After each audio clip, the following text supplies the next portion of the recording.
No, I'm not a writer. Okay.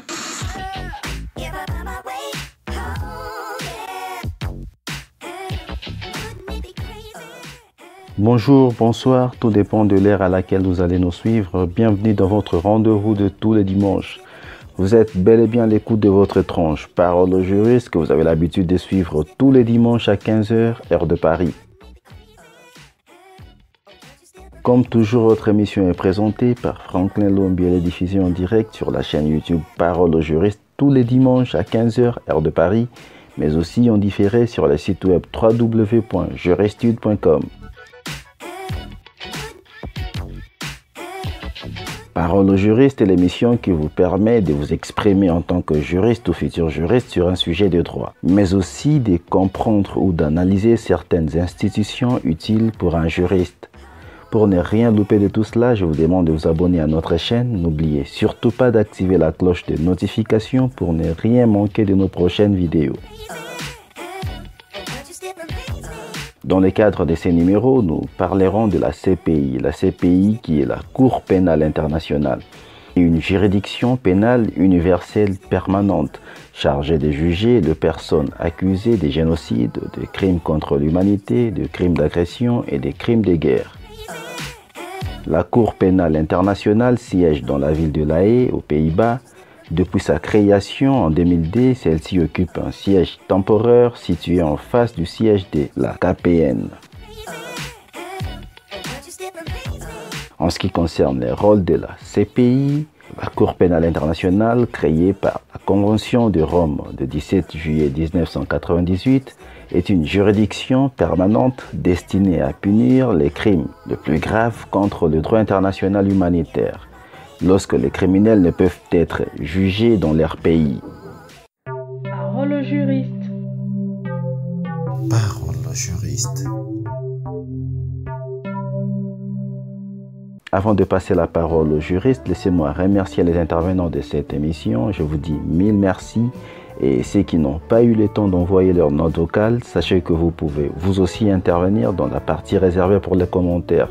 Si vous souhaitez intervenir dans la prochaine émission, restez connectés jusqu'à la fin de celle-ci pour connaître le sujet à traiter la semaine prochaine. Mais avant cela, laissez-moi vous rappeler nos questions du jour. Est-ce que la Cour pénale internationale est une nécessité? Si oui ou si non, dites-nous pourquoi. Vos points de vue nous intéressent. Parole au juriste. Parole au juriste.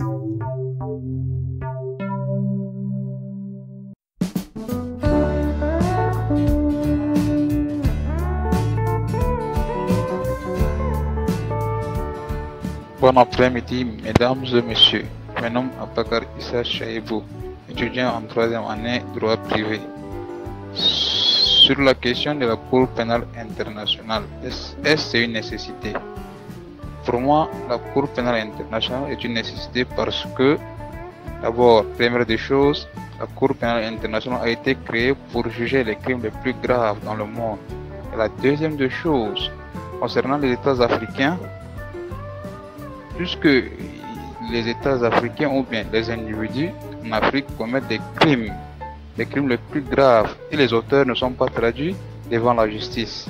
Et en cette qualité, je peux affirmer que la Cour pénale internationale est une nécessité dans la mesure où les États africains n'ont pas de moyens pour financer un grand procès d'envergure. Donc la Cour pénale internationale se substitue à leur place pour juger les crimes les plus graves et les États n'ont même pas la volonté de juger ces criminels. Et une autre chose, sur la relativité de la Cour pénale internationale. La Cour pénale internationale, depuis sa création, s'est soldée par beaucoup d'acquittements, tels que le cas de Laurent Gbagbo et puis tant d'autres. Cela ne revient pas à la Cour, ce n'est pas de la Cour, mais du procureur de la Cour pénale internationale. Elle veut vraiment indexer les criminels, elle n'a pas de preuves. Et le droit, c'est la preuve. C'est pour cela que la Cour pénale internationale n'a pas la valeur qu'elle a été créée pour ça. Merci. Parole au juriste. Parole au juriste.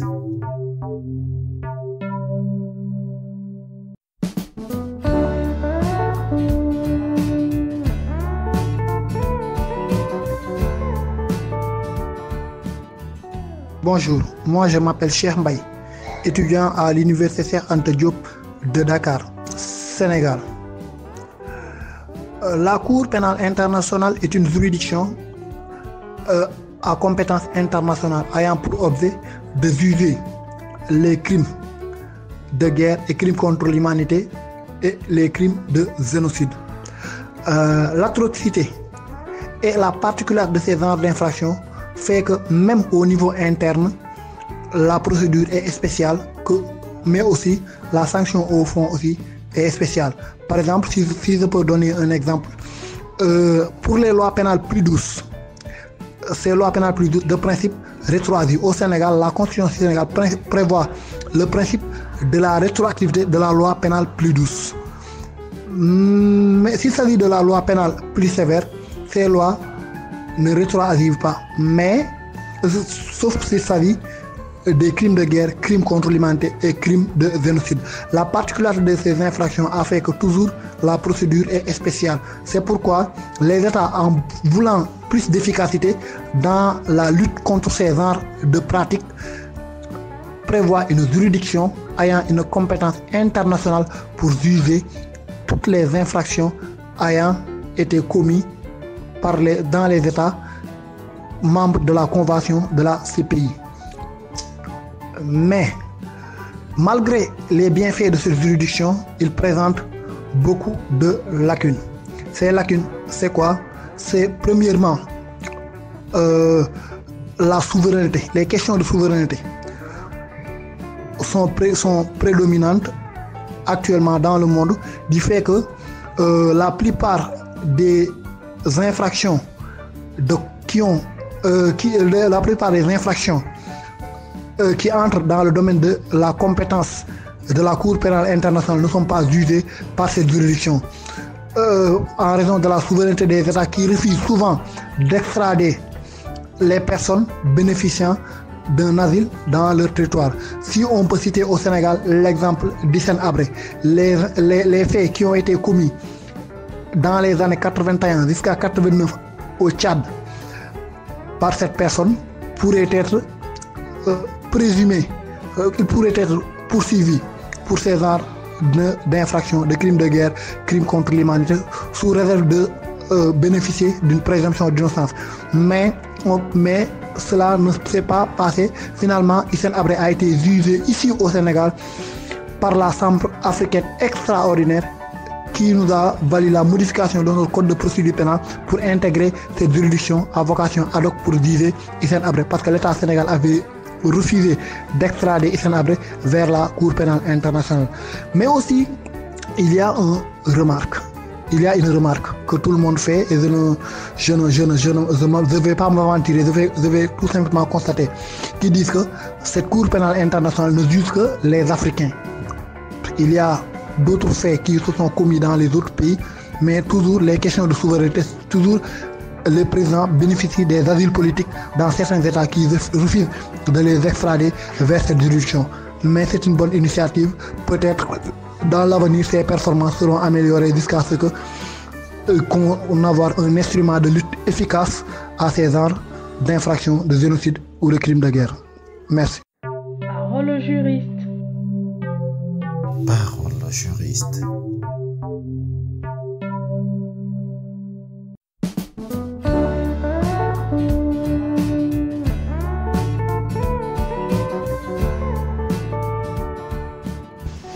Bonjour, je me présente Adam Hassan Idrissa depuis Dosso, Niger. Et la Cour pénale internationale n'est qu'une institution de discrimination. Sinon, comment comprendre, depuis qu'elle a été instituée en 1998 pour juger les auteurs de crimes contre l'humanité, crimes de guerre et de génocide, elle n'a jamais jugé les Occidentaux, notamment Sarkozy. Il faut voir ce que Sarkozy a commettre au temps de Kadhafi à la Libye. Et puis, encore, quand vous prenez le cas de Laurent Gbagbo, c'est que la Cour pénale internationale est en train de jouer avec la conscience de Laurent Gbagbo, ou bien de dire même la conscience des Africains. La deuxième question vous a demandé si c'est une nécessité. Moi je dis que non. La Cour pénale internationale n'est pas une nécessité pour nous les Africains. Du moment où nous avons un tribunal spécial créé en vertu d'un accord entre l'Union africaine et le Sénégal. Actuellement, le tribunal spécial africain est basé à Dakar. Et vous avez vu, en 2016, le tribunal a jugé Hissène Habré pour perpétuité. Donc, moi, ce que j'étais à dire, qu'aucun Africain ait confiance à la Cour pénale internationale. Nous avons déjà un tribunal spécial pour juger les auteurs de crimes contre l'humanité, crimes de guerre et de génocide basés au Dakar. Merci beaucoup. Parole au juriste. Parole au juriste.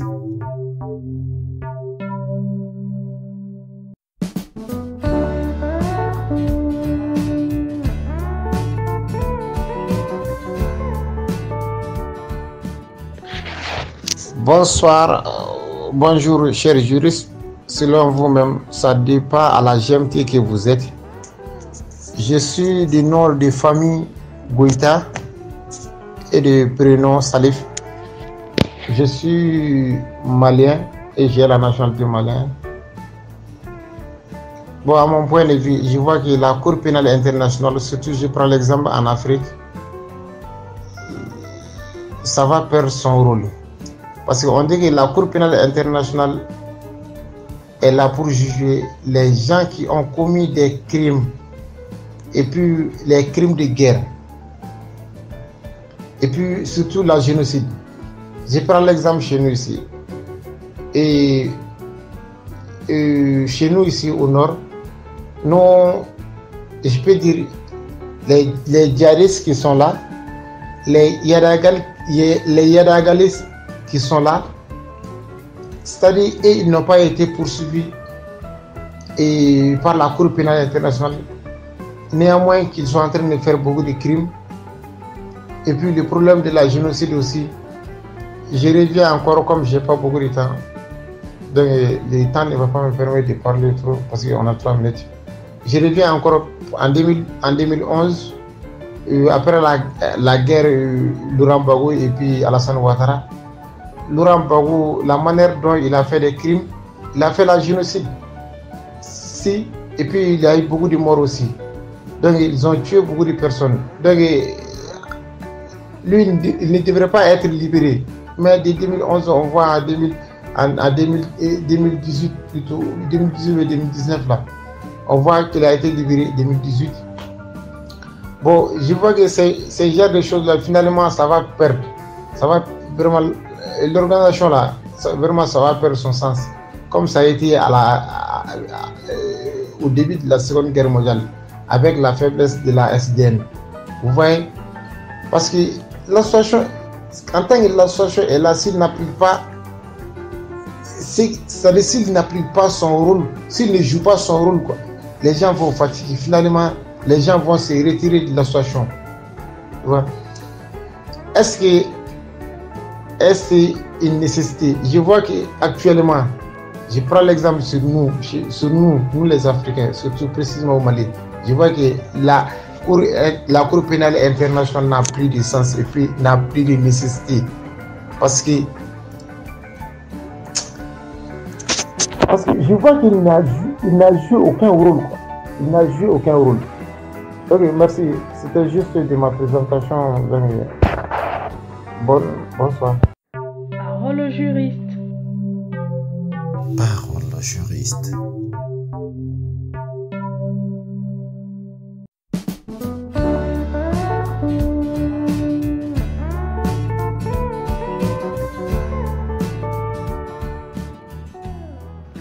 Bonsoir à tous. Et merci grandement à tout le monde et plus particulièrement à la personne par qui ce groupe est né dans le but d'écouter tout un chacun et de partager les défis et les difficultés politiques, les difficultés juridiques de nos pays et spécialement du monde. Je suis burkinabé, je suis Owen Béné de Paul Gildas Ninkiema de Burkina Faso. J'ai une licence en philosophie et je continue mes études au Ghana pour l'anglais et je compte faire carrière dans la diplomatie. Alors, sur cette question justement de la CPI, très bien. Et quand le CPI naissait, nous on était toujours jeunes, mais aujourd'hui nous voyons vraiment son utilité dans le monde. L'initiative, la naissance de la CPI, également, je l'ai dit, sa naissance a été une belle initiative. D'abord, ça a rassemblé presque tous les pays du monde sont dans la CPI, les pays de l'Europe la plupart, mais les autres pays, pratiquement sur 193 pays du monde, nous avons plus de la moitié, au moins 100, 120 sont dedans. Alors, donc c'est déjà quelque chose, c'est déjà un regroupement et une union qu'on a déjà semé entre les pays, une union entre les pays, et quand on est unis, on s'écoute mieux et on peut se rendre service mieux. Alors, deuxièmement, qu'on appelle ça la cour pénale, cette cour pénale qui s'occupe, voilà, qui inflige des sanctions, voilà, pour ceux qui commettent des crimes contre l'humanité. Cet aspect est très, très bien vu, parce que ça nous permettra de promouvoir les droits de l'homme et à toute personne qui aurait enfreint cette règle doit être puni comme le CPI le fait. Alors donc, je pense qu'ici, ça nous permettra de respecter l'homme dans ses droits. C'est vrai qu'il y a eu la proclamation des droits humains en 1948, mais il y a toujours dans nos pays, les droits des hommes sont toujours brimés, surtout les femmes. Alors donc, cette initiative a été belle et aujourd'hui, je peux dire que le CPI est une bonne chose, elle est utile, la nécessité est sans débat. Alors, il fallait ça. Merci et tout un chacun. Parole au juriste. Parole au juriste.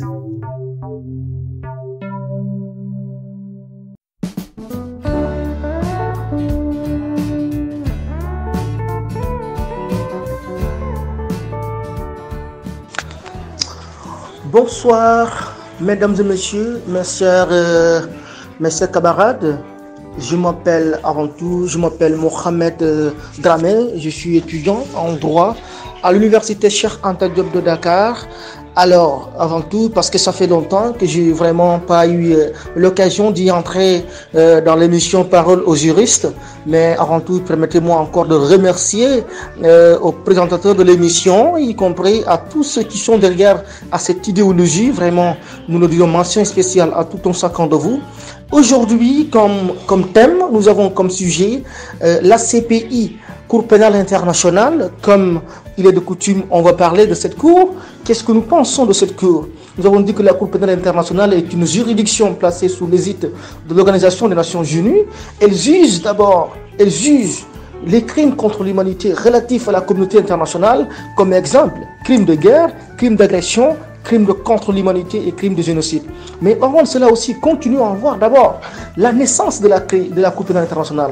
Quand est-ce que la Cour a été mise en œuvre? Il faut comprendre aussi que la Cour a été mise au jour le 17 juillet 1998 et entrée en vigueur le 1er juillet 2002, ratifiée par les traités de Rome, signés lors de la conférence de Rome du 15 juin au 17 juillet 1992. Pour les coordonnées, Je reviendrai, Inch'Allah, pour cela. Et je vais parler quelles sont les langues de travail. Nous avons que deux parmi les langues qui sont utiles. Il y a le français et l'anglais, mais néanmoins, il y a l'arabe aussi, il y a l'espagnol et le portugais, comme ça. Mais il faut aussi parler sur le financement de cette cour-là. Le financement, on peut dire, équivaut de ce budget-là à 121 millions d'euros. On y reviendra, Inch'Allah, pour ces finances, parce que c'est quelque chose qui est très important pour nous, en tant qu'Africains, de parler de cette cour. Mais aussi, quels sont les membres? Il y a 123 États membres qui ont ratifié cette ratification. Mais aussi, on va parler aussi sur ces 32. Qu'est-ce qu'il y avait d'abord?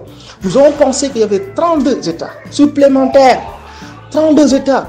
Mais pourquoi, depuis 123 États sur les 193 États membres, 193, je dis 123 États sur les 193 États membres de l'ONU ont ratifié le traité de Rome et que les 32 États supplémentaires, dont la Russie et les États-Unis, ont signé les statuts de Rome mais ne l'ont pas ratifié. Encore, voici une question qu'on peut soulever entre ces deux grandes superpuissances que sont les États-Unis et la Russie. Pourquoi ils n'ont pas pu, ils ont signé le statut de Rome, mais ils n'ont pas ratifié. C'est une question qu'on se pose, nous, en tant qu'analystes par rapport à cette question-là. Mais on voit encore leurs idées qui sont en train de prologuer. Ces idées-là, c'est quoi? Parce qu'ils savaient tout simplement que ce traité de Rome-là ne les arrange pas. Parce que tout simplement, on parlait de quoi? Qu'est-ce qu'on parle par là? C'est la CPI. Parce que ça va juger des chefs d'État. Ça va juger des uns. Et on sait très bien, les États-Unis, on ne peut pas parler beaucoup de choses de cette affaire-là. Mais pensez, c'est la raison pour laquelle il y a la Chine. Et pourquoi aussi il y a l'Inde et la Chine qui émettent des critiques par rapport à la Cour. Non seulement parce que tout simplement il y a des réserves par rapport à ça. Mais nous, ce qui nous focalisons aujourd'hui, c'est quoi? C'est voyons un peu la pratique de la Cour pénale internationale. Je vous dis encore, moi je me pose la question, est-ce que c'est une Cour pénale internationale ou c'est une Cour pénale internationale africaine? Parce que ça me pose question. Pourquoi je pose cette question-là? C'est vu la procédure, de la forme comme du fond, je me pose la question. Parce que tout simplement, je ne comprends pas la procédure de la Cour pénale internationale. Si on parle de Cour pénale internationale, c'est les Africains seulement. Les chefs d'État africains qui vont être traduits là-bas, non pas pour les autres, mais je vous cite quelques dossiers. Quelques dossiers de la Cour pénale internationale qu'ils ont suivis. Nous avons ici, par exemple, en 2004, Ouganda. En 2004, Ouganda, RDC 2004, Centrafrique 2004, Soudan 2005, Kenya 2010, Libye 2011, Mali 2013, Centrafrique 2014, Géorgie 2016 et Burundi 2017. Sans compter la Côte d'Ivoire tout récemment avec le cas de Laurent Gbagbo et Alassane Ouattara. Mais aussi ma question que je me pose à part Géorgie, c'était moi 11 pays parmi ces pays que j'ai cités où il y a des pays européens. Il n'y en a pas.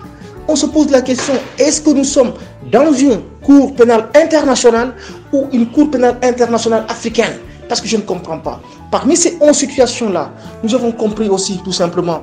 Mais pensons un peu aussi sur le financement. Aujourd'hui, ce financement-là, est-ce que ce sont les pays européens qui sont en train de financer la Cour ou ce sont nous les Africains ou encore ceux qui sont là qui en financent la Cour? C'est une question qu'on doit se poser. Mais parlons un peu de la sous-section encore. Cette Cour, nous avons tout simplement, comme voilà une présentation, comme on peut dire, l'association du Cour, qui est aussi très important à savoir, parce que l'actuel président, comme on peut dire, il a souhaité le juge.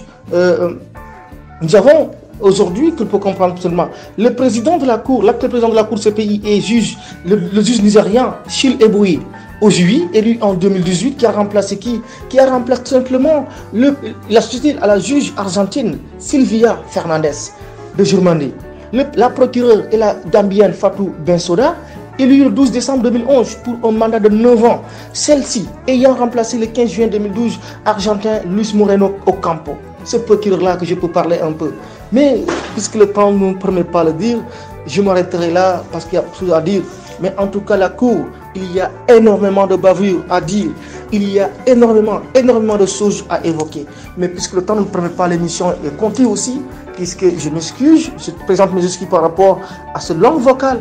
Mais ça c'est simplement parce que simplement il y a des choses à dire par rapport à la Cour pénale internationale.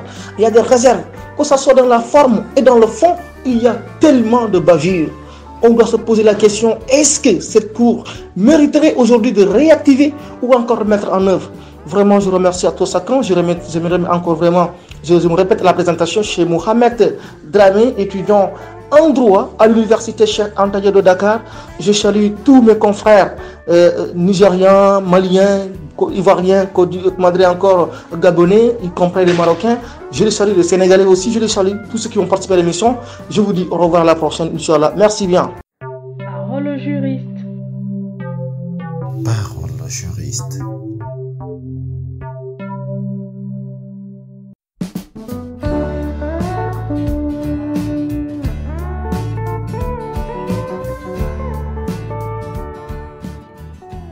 Je prends au nom de Makende Degrama, nationalité haïtienne. Bon, la Cour pénale internationale, c'est une juridiction permanente. Bon, pour moi, c'est pour juger la personne qui a fait des crimes contre l'humanité, la génocide, en cas de guerre, tout ça. Mais je crois que c'est une nécessité parce qu'il est obligatoire. Parole au juriste. Parole au juriste.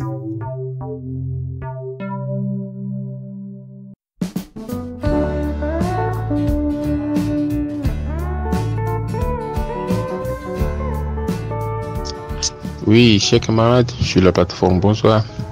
Je réponds au nom de Avis Commis, et juriste de formation, assistant collaborateur de Maître Achopetron. Au cabinet d'avocat au Togo, à Lomé précisément. Je viens en réaction du cas pratique qui est soumis à toutes les acteurs de cette plateforme, et selon lequel quelle serait en tant que question, je répète, que pensez-vous de la Cour pénale internationale, une cour qui est située au-delà des tribunaux ad hoc, et éventuellement est-ce une nécessité? Voilà. Et je viens ici par ma personne pour pouvoir d'abord éclaircir tout le monde sur la naissance, ou du moins la genèse de la CPI. Le monde actuel que nous connaissons n'est pas aussi simple que ça. Il est issu quand même de certains phénomènes, de certains comportements des individus vis-à-vis de leurs frères, que ce soit dans chaque pays, que ce soit même au-delà du monde. Et ceci a amené tous les êtres humains à penser et à instituer quelque chose pour réprimer, pour incriminer des actes autrefois jadis qui sont légalisés. D'abord, cela a commencé avec des guerres mondiales, la Première Guerre mondiale, sans oublier même antécédemment ces conflits qui existaient, où la monarchie régnait, où les rois étaient assis sur le trône en train de gouverner avec seule leur puissance, au-delà desquelles personne n'ose dire un mot. Cela s'est pérennisé jusqu'à la Deuxième Guerre mondiale, où des institutions ont été créées, la SDN, l'ONU, pour toujours réprimer ces actes ignobles constatés par la majorité des individus vivant sur la planète Terre. Suivi de ça est née la Déclaration universelle des droits de l'homme, qui suppose l'égalité entre hommes, quelles qu'en soient des classes sociales, quelle qu'en soit même la race, quelle qu'en soit même l'occupation, ou tout du moins ta nature dans ce monde. C'est ça même la classe que j'avais tantôt dit. Et nous constaterons avec amertume que c'est très insuffisant, ces apports que les institutions, ou en tout cas les sujets de droit en tant qu'État, ont mis au point afin de réprimer ces actes ignobles qui ne cessent de de perdurer à longueur des années ou bien au fil des années qui arrivent. Et c'est pour cela qu'on a jugé bon d'instituer la cour, une cour qui sanctionne des actes, parce que ces actes étant des actes qui se passent sur un territoire donné, et cela sous l'égide des dirigeants principalement. Or, nous savons que le principe de la souveraineté interdit automatiquement à tout État qui n'est pas aussi parti, en tout cas qui n'est pas automatiquement appelé à s'ingérer dans les affaires d'un État. Ceci étant que les États disposent d'une souveraineté autonome, empêchant du coup l'intervention d'autres sujets de droit internationaux à réprimer certains actes, même si l'opinion internationale en décide autrement. C'est pour cela qu'on a jugé bon de créer une cour qui est au-delà même des cours nationales, ne pas dire des tribunaux, en tout cas des juridictions nationales, qui peut aussi connaître des choses, en tout cas des crimes, des génocides, des atrocités que, en tout cas, les individus dans un pays ne sauraient même en témoigner. C'est pour cela que la Cour pénale internationale est née et instituée pour connaître de ces crimes. Par rapport à ce développement, vous en conviendrez très pertinemment avec moi que c'est une importance qu'il est à bon droit de créer une cour digne de ce nom, qui respecte certains principes. Voilà. Donc, pour clarifier encore un tout petit peu mes déclarations, en tout cas mes points de vue par rapport à ça, je dirais que c'est à bon droit que la Cour soit instituée, ainsi que nous le constatons aujourd'hui. Et cette Cour n'a pas été créée par des simples individus. Cela a été créé grâce à certaines idées très mûries par d'ailleurs des pratiquants de droit, en tout cas des réflexologues qui ont jugé bon de le faire. Et là, ce n'est pas une mauvaise chose. Donc, je vois bien que la Cour pénale internationale est bien d'être créée. Et c'est une nécessité d'ailleurs. Voilà. Pour aller au-delà même du débat, nous constaterons aujourd'hui que la Cour pénale internationale est une déroute. Parce que, telle qu'elle est créée, elle ne respecte pas des normes de sa création. Parce que qui dit crime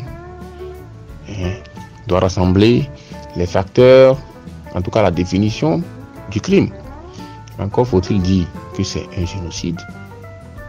Il faut pouvoir trouver la définition même de la génocide. Vous voyez, donc tous ces facteurs étant en jeu, je vois que la CPI aujourd'hui est politisée. La politique a fait que la CPI s'est déroutée quand même de savoir. Mais cela ne veut pas dire qu'elle ne mérite pas sa place. Il faut y revoir les conditions d'exercice, les conditions de respect quand même des normes qu'il lui a institutionnalisées pour pouvoir rester encore dans le sillage sous l'angle sur lequel on l'a mis. Je vous remercie beaucoup. Le débat est très long certes, mais c'est en bref. Oui, donc je remercie tout le monde d'avoir écouté ma voix.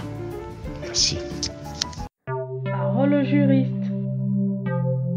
Parole au juriste.